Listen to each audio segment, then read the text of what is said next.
যে ভারত কয়েক বছর ধরে ভিসা বন্ধ করে সীমান্তে একের পর এক পুশ ইন করে বাণিজ্যিক চাপ সৃষ্টি করে বাংলাদেশকে কার্যরত অবরুদ্ধ করার চেষ্টা করেছিল, সেই ভারত হঠাৎ করেই কেন ট্যুরিস্ট ভিসা দরজা খুলে দিল? কি এমন ভয় কাজ করছিল দিল্লির ক্ষমতার করিডোরে? কেন হঠাৎ নরম হয়ে গেল তারা?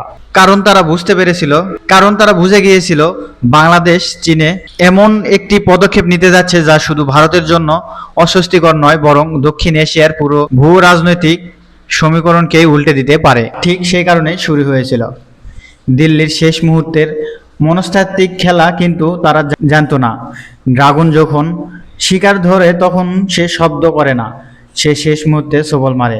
বেইজিং সফরের ঠিক আগে পরিস্থিতি ছিল অদ্ভুত, উত্তেজনাপূর্ণ। কয়েক মাস ধরে ভারত একের পর এক চাপ সৃষ্টি করেছিল ঢাকার উপর। সীমান্তে উত্তেজনা, বাণিজ্যে অঘোষিত বাধা, ভিসা কার্যক্রম স্থগিত, সব মিলে একটা বার্তায় পরিষ্কার ছিল, বাংলাদেশ যেন ভারতের অনুমতি ছাড়া অন্য কোনো কৌশলগত শক্তির সাথে সম্পর্কে না যায়। কিন্তু হঠাৎ করেই দিল্লির তাদের অবস্থান বদলালো। যে ভারত এতদিন বাংলাদেশি নাগরিকদের জন্য ভিসা কার্যক্রম প্রায় বন্ধ রেখেছিল, তারাই আবার ট্যুরিস্ট ভিসা চালু করলো কেন? রাজনৈতিক বিশ্লেষকরা বলছেন এটি ছিল এক ধরনের কূটনৈতিক টোপ।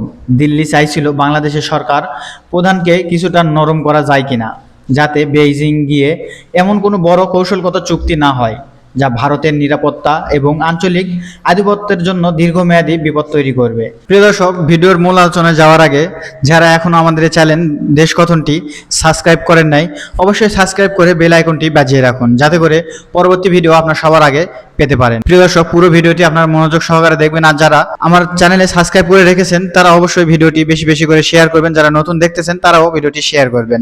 তো প্রিয় দর্শক, এখন আসা যাক ভিডিওর মূল আলোচনায়। এরপর শুরু হলো চীন সফর। প্রথম দিন গেল, দ্বিতীয় দিনও পার হলো। ভারতের নীতি নির্ধারক মহল, গোয়েন্দা সংস্থা, থিঙ্ক ট্যাঙ্ক এবং মিডিয়া তখন একেবারে তীর্থের কাকের মতো বসেছিল কোনো বড় ব্রেকিং নিউজের আশায়। কিন্তু অবাক করার মতো ঘটনা ঘটল। খবর আসতে লাগলো বাংলাদেশ এবং চীনের মধ্যে কিছু সাধারণ সমঝোতা, সড়ক বা এমওইস হচ্ছে। কোনো বড় চমক নেই, না তিস্তা মহাপরিকল্পনা, না দ্বিতীয় পদ্মা সেতু, না দ্বিতীয় যমুনা, বড় কোনো ঋণ প্যাকেজ, আর না বিশাল কোনো অর্থনৈতিক সহায়তার ঘোষণা। ভারতীয় সংবাদ মাধ্যমগুলো ধীরে ধীরে স্বস্তির নিঃশ্বাস ফেলতে শুরু করলো। দিল্লির সাউথ ব্লকের কর্মকর্তারা হয়তো ভাবছিলেন সব চাপ কাজ করেছে। তারা ধরে নিল আমেরিকার কূটনৈতিক চাপ আর ভারতের সীমান্ত নীতির কারণে বাংলাদেশ হয়তো শেষ পর্যন্ত বড় কোনো সিদ্ধান্ত নেওয়ার সাহস দেখায়নি। তারা সবাই ভেবেছিল এই সফর শেষ পর্যন্ত একটি সাধারণ কূটনৈতিক সফর হিসাবে শেষ হতে যাচ্ছে। কিন্তু কেউ জানতো না সবকিছুই ছিল একটি নিখুঁত ছদ্মবেশ। কারণ কখনো কখনো সবচেয়ে বড় আঘাত আসে একদম শেষ মুহূর্তে। সফরের শেষ দিন প্রধানমন্ত্রী তারেক রহমান তখন দেশে ফেরার প্রস্তুতি নিচ্ছেন। ঠিক সেই মুহূর্তেই বেইজিংয়ের gate hall of the people থেকে এমন এক ঘোষণা এলো যা কার্যকরত দক্ষিণ এশিয়ার ভূ রাজনীতিতে পারমাণবিক বিস্ফোরণের মতো আঘাত করলো। ঘোষণা হলো মিয়ানমারকে যুক্ত করে চীন বাংলাদেশের অর্থনৈতিক এবং বাণিজ্যিক করিডোর চালু করা হবে। মুহূর্তের মধ্যেই ভারত, বিশেষ করে কূটনৈতিক বিশ্ব বুঝে গেল এটি কোনো সাধারণ রাস্তা বা কনস্ট্রাকটিভ প্রকল্প নয়, এটি একটি গেম চেঞ্জার।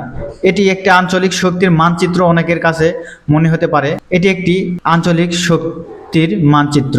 অনেকের কাছে মনে হতে পারে একটা রাস্তা তৈরি হচ্ছে, এত বড় ব্যাপার কি? কিন্তু বাস্তবতা অনেক গভীর। বাংলাদেশে এতদিন স্থলপথে কার্যরত ভারতের ভৌগোলিক বলয়ের মধ্যেই আটকে ছিল। আমাদের স্থল বাণিজ্যের প্রধান নির্ভরতা ভারত। অন্যদিকে পূর্ব এশিয়ার বিশাল অর্থনৈতিক অঞ্চল, এশিয়ান মার্কেট এবং চীনের মূল বাণিজ্য প্রবাহের সাথে বাংলাদেশের সরাসরি কোনো সংযোগ বা কানেক্টিভিটি ছিল না। এই নতুন করিডর সেটাই বদলে দিল। মায়ানমারের থেকে বাস্তুচ্যুত লাখ লাখ রোহিঙ্গা এখন বাংলাদেশের জন্য বিশাল অর্থনৈতিক চাপ। বাংলাদেশ বহুবার আন্তর্জাতিক সম্প্রদায়ের কাছে গেছে, ইউনাইটেড নেশনসে গেছে, কূটনৈতিক আলোচনা হয়েছে, কিন্তু কোনো স্থানীয় সমাধান আসেনি। কারণ মিয়ানমার সামরিক জনতা কারো কথা শোনে না। কিন্তু একটি রাষ্ট্র আছে যার কথা তারা শোনে, আর সেটি হলো চায়না। মিয়ানমারের সেনাবাহিনী থেকে শুরু করে সীমান্তের শক্তিশালী আরাকান আর্মি, সব পক্ষের উপরেই চীনের প্রভাব অত্যন্ত শক্তিশালী।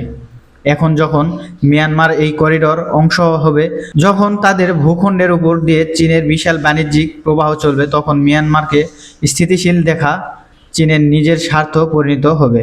আর তার মানে বাংলাদেশ কার্যরত রোহিঙ্গা সংকট সমাধানের দায়িত্ব কৌশলে চীনের কাঁধে তুলে দিল। এক দিলে তিন পাখি। প্রথমত, চীনের সাথে সরাসরি স্থল বাণিজ্য পথ তৈরি হলো। দ্বিতীয়ত, ভারতের উপর বাংলাদেশের স্থল নির্ভরতা নাটকীয়ভাবে কমে গেল।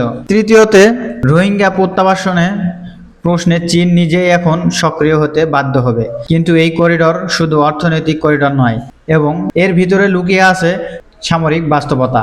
ভাবুন একবার, চীনের বিপুল পণ্য বিনিয়োগ এবং কৌশলগত কার্গো যদি এই করিডোর দিয়ে বাংলাদেশের পার্ট অফ চিটাগাং এবং মংলা পোর্টে পৌঁছায়, তাহলে এই পুরো রুটের নিরাপত্তা নিশ্চিত করা কৌশলগত বাধ্যকতা হয়ে দাঁড়াবে। অর্থাৎ চীন শুধু বিনিয়োগ করবে না, এই রুটের স্থিতিশীলতা রক্ষাও তাদের দীর্ঘমেয়াদী আগ্রহ তৈরি হবে। আর এখানেই ভারতের সবচেয়ে বড় উদ্বেগ। দিল্লির নীতি নির্ধারকরা এখন বুঝতে শুরু করেছেন এটি কেবল একটি বাণিজ্যিক করিডোর নয়, এটি ভারতের তথাকথিত একট ইস্ট পলিসি এর জন্য একটি বড় কৌশলগত চ্যালেঞ্জ। বিশেষ করে ভারতের বহু আলোচিত শিলিগুড়ি করিডোর, যেটিকে অনেক সামরিক বিশ্লেষক চিকেন স্নেক বলে অব্যাহত করেন, আর তার আঞ্চলিক গুরুত্ব নতুন বাস্তবতার চ্যালেঞ্জের মুখে পড়তে পারে। সবচেয়ে বড় বিষয় হলো, প্রধানমন্ত্রী তারেক রহমান দেশে ফিরছেন, হাতে হয়তো কোনো সামরিক চুক্তির কাগজ নেই, কিন্তু তিনি ফিরছেন এমন এক ব্লুপ্রিন্ট নিয়ে যা বাংলাদেশের ভূ রাজনৈতিক অবস্থানকে নতুন উচ্চতায় নিয়ে যেতে পারে। দেশে ফিরে সরাসরি মহাকাশ গবেষণা কেন্দ্র পরিদর্শন করেন অনেক বিশ্লেষকদের মতে এটিও একটি প্রতীকী বার্তা। বার্তাটি পরিষ্কার, বাংলাদেশে এখন শুধু আঞ্চলিক রাজনীতির দর্শক নয়, বাংলাদেশে প্রযুক্তি, কৌশল, অবকাঠামো এবং আন্তর্জাতিক ভার সাম্যের নতুন খেলায় প্রবেশ করেছে।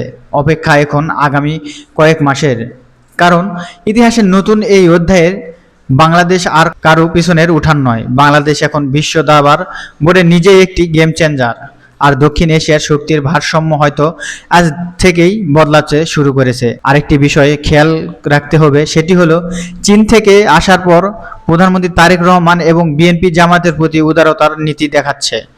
জামাতের প্রশংসা করছে, জামাত আমিরের কথায় হাততালি দিচ্ছে, জামাতের অতীত নেতাদের ব্যাপারে তারা পজিটিভ কথা বলছে। তার মানে বিএনপি সরকার চায়, তারেক রহমান সরকার চায় জামাতের সাথে মিলেমিশে এই সরকারটি রান করতে, যাতে ভারত কোনো ধরনের ঝামেলা করতে না পারে। দর্শক, এতক্ষণ পর্যন্ত পুরো ভিডিওটি দেখলেন। ভিডিওটি আপনাদের কাছে কেমন লেগেছে অবশ্যই নিজের কমেন্ট বক্সে জানিয়ে যাবেন।